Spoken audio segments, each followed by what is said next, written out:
транспорт, други на автостоп. От своя страна Киев започва да доставя хуманитарна помощ и отваря коридори за евакуация и към Русия, и към Украина.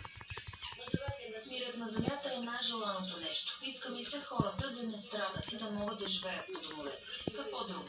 Нека всички да са здрави, но най-важното е тази военна бъркотия да приключи. Междувременно Великобритания обяви, че Киев има право да използва дарени от Лондон, включително и на територията на Русия. Изявлението дойде след като стана ясно, че при украинската офанзива се използват британските танкове Challenger 2, дарени през 2023. Световната здравна организация обяви извънредна ситуация с международна значимост заради разпространението на маймунска шарка. Това се случва за втори път в рамките на 2 години. В Демократична република Конго е установено обезпокоително огнище на заболяването, което се разпространи и в съседни африкански държави.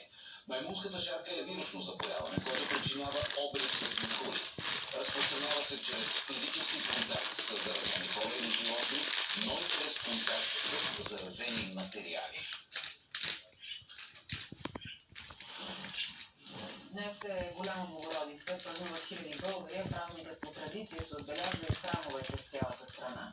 В Троянския манастир се пази чудотворната икона на Божията майка Троеручица. Само на днешния ден иконата се изнася и пренася на ръце до мястото, където се твърди, че се е случило първото чудо преди векове. Веднъж в годината иконата на Света Богородица, на която се приписва много чудеса, напуска храма в Троянския манастир.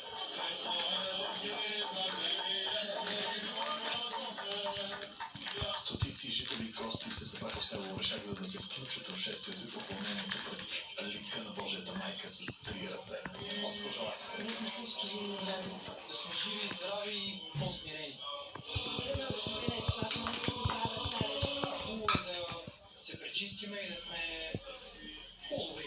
От много години вече събирам в волите на Троянския манастир вярващи хора близо и далеч от цяла България. И всички заедно, събрани под покрова на Божията майка, се молим за мир, за здраве, за благоденствие. Всеки идва със своята молитва пред Пречистата Богородица. точно по обед иконата беше изнесена и понесена на раменете на мъже в народни носии. Сочо Петров от Троян за поредна година носи иконата на раменете си. Самата тежест не се усеща, защото вярата в сърцето на човек го кара да го прави, да носи тежестта с не като бреме, не като задължение, а като удоволствие. За новините на Нова, Мартин Георгиев. А в Кюстендил отбелязват Панагия, въздигане на хляба. Българският патриарх Даниил пристигна там тази сутрин, за да отслужи патриаршеска празнична литургия.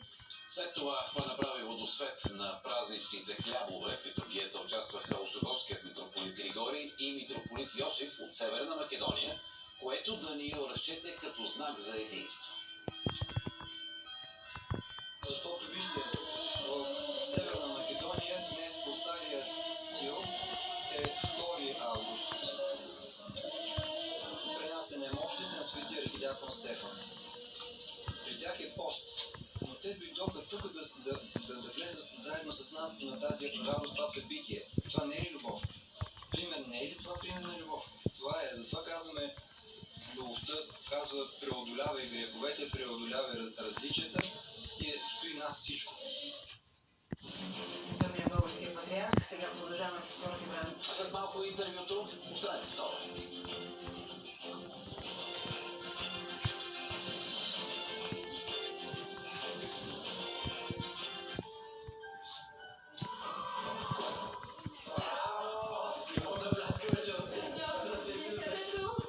Ох, пак ме боли корем. Защо да те боли? Вземи нощ-па. Нощ-па за минути лекува болката в коремното от ръците, подуването и менструалната болка.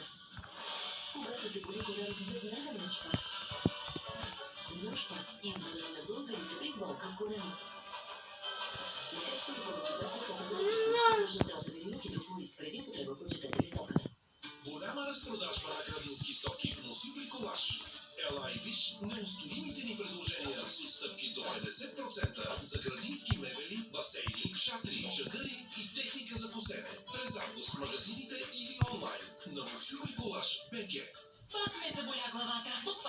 Всичко ме дразни. Така е в днешно време.